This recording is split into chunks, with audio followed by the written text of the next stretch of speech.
జిల్లాలో ప్రభుత్వ, ప్రైవేట్ ఐటీఐల్లో సీట్ల భర్తీకి సంబంధించి ఆఖరి దశ కౌన్సిలింగ్ ఈ నెల 28, 30వ తేదీల్లో జరుగుతుందని ప్రభుత్వ, ప్రైవేట్ ఐటీఐల కన్వీనర్ టీవీ గిరి తెలిపారు.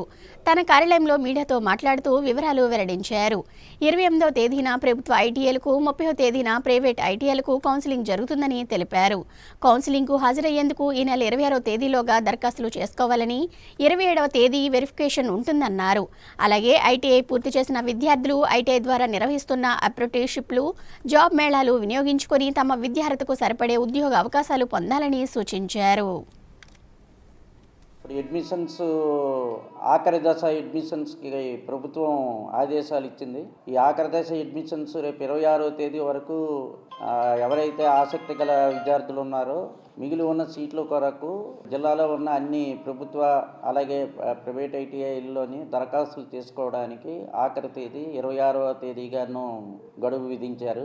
అలాగే ప్రభుత్వ ఐటీఐల్లో ఉన్న పిల్లలకి కౌన్సిలింగ్ 28వ తేదీన జరుగుతుంది. అలాగే ప్రైవేట్ ఐటీఐల్లో కౌన్సిలింగ్ 30వ తేదీన జరుగుతుంది. మిగిలి ఉన్న సీట్లు ఏవైతే ఉన్నాయో ఆ సీట్ల కొరకు ఇది ఆఖరి దశ అడ్మిషన్స్గా కూడాను ప్రభుత్వం ఆదేశించడం జరిగినది. తర్వాత ఇంకా అడ్మిషన్స్ మ్యాక్సిమం ఉండకపోవచ్చు అనేసి చెప్పారు.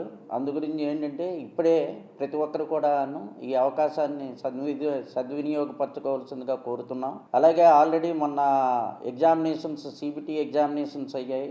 అయిన పిల్లలందరూ కూడాను ఆ సర్టిఫికేట్లు కూడాను ఆల్రెడీ దీంట్లో స్కిల్ ఇండియా పోర్టల్లో పెట్టారు. ఆ స్కిల్ ఇండియా పోర్టల్లోనివి డౌన్లోడ్ చేసుకోవచ్చు. పిల్లలందరూ వాళ్ళు సెల్ఫ్ మొబైల్స్కి మెసేజ్లు కూడా వెళ్ళాయి.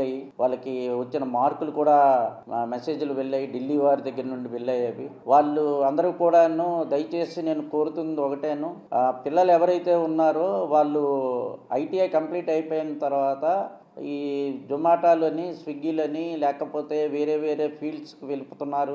దయచేసి పిల్లలు మీ తాలూకా సర్టిఫికేట్లు ఏవైతే ప్రభుత్వానికి సంబంధించిన ఐటీఐ సర్టిఫికేట్లు ఏవైతే వచ్చున్నాయో వీటి ద్వారా సరైన ఉద్యోగాలను వెతుక్కొని, అలాగే ఎప్పటికప్పుడు మేము అప్రెంటిస్లు అలాగే జాబ్ మేళాస్ కండక్ట్ చేస్తున్నాం. ప్రతి ఒక్కరు కూడాను దీన్ని సద్వినియోగపరచుకొని ఉద్యోగాలకి వెళ్లాల్సిందిగా కోరుతున్నాం. అలాగే తల్లిదండ్రులు కూడా దీనికి సహకరించి మీ పిల్లల తాలూకా భవిష్యత్తును దృష్టిలో పెట్టుకొని వారు వేరే వేరే సంబంధం లేని వాటికి ఉద్యోగాలకు వెళ్ళే కంటేను వాళ్ళు చదువుకున్న సర్టిఫికేట్లకి గౌరవించి దాంట్లో వాళ్ళు సెటిల్ అయ్యేటట్టు తల్లిదండ్రులు కూడాను మాకు సహకరించాల్సిందిగా కోరుతున్నాం. Thank you very much.